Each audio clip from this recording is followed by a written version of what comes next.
this. This one feels better.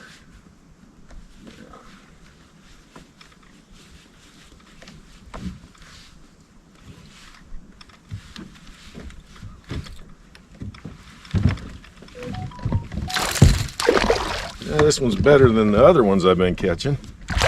Yeah, there we go. A lot better. I've been catching little dinky ones. This one here, he hit this rock crawler really nice. Is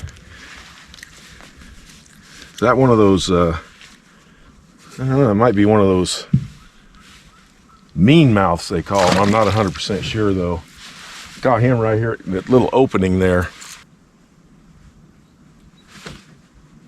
There you are.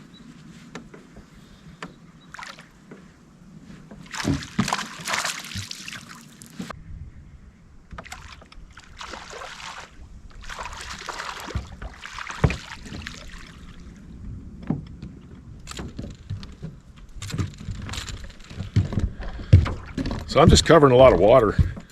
It's one of the great ways of finding fish when they're all spread out like these guys are right now. I know they're spread out because I rarely catch more than one in the same area. So that just tells me they're kind of running all over the place. You know, finding their bait or their food. I see some of them in the graph, but not a lot of them. And I got myself kind of cattywamped here and getting this hook out. But covering water, you know, they're all spread out all over the place. You got a few little schools here and there, but I mean I covered this whole area, got a handful of bass.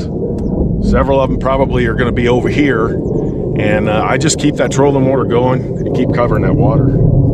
Hey everybody, it's Dalton. I want to talk about how I like to catch fish that are spread out. I ran into two things today. Bite was good. But the two things I ran into is, one, some of the fish are real clustered up with bait, and there's so much bait that I just can't get them to see what I'm throwing. When that happens, I also know that there's going to be some fish spread out, because every fish I caught today, I did not catch another one in that same area. I had to keep my trolling motor going. I had to keep moving. I used two baits, and right now, guys, the fish are running pretty small out here right now. The last tournament out here, I looked at the results, and the winning weight was 5 fish under 8 pounds. All 5 fish under 8 pounds. So the fish are running small right now. I didn't catch anything real big. I started out this morning with a 1.5 square bill Strike King, and I was catching them smaller on this.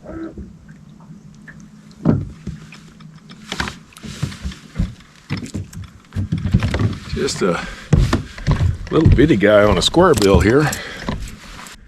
So I decided to go ahead and put on the rock crawler, or use the rock crawler because it's a little bit bigger.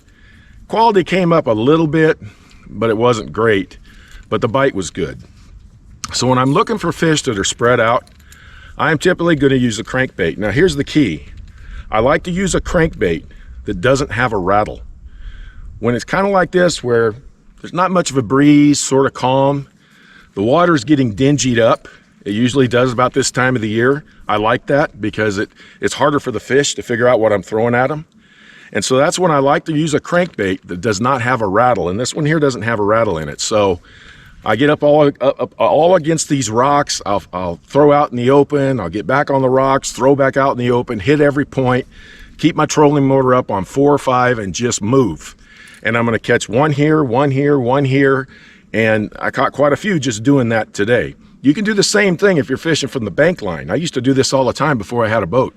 I just go along the bank line, you know, I had a backpack on and a rod, some extra lures. I'd take a crankbait and I would just start going and just start going. It's a great exercise. I should probably do that some more. But it was a good bite. It's a good crankbait time. If you like throwing a crankbait, this is the time to do it. I mean, they're really hitting the crankbait right now. I appreciate all you guys. Hope you enjoyed this video. When they're spread out, crank them. Talk to you next time.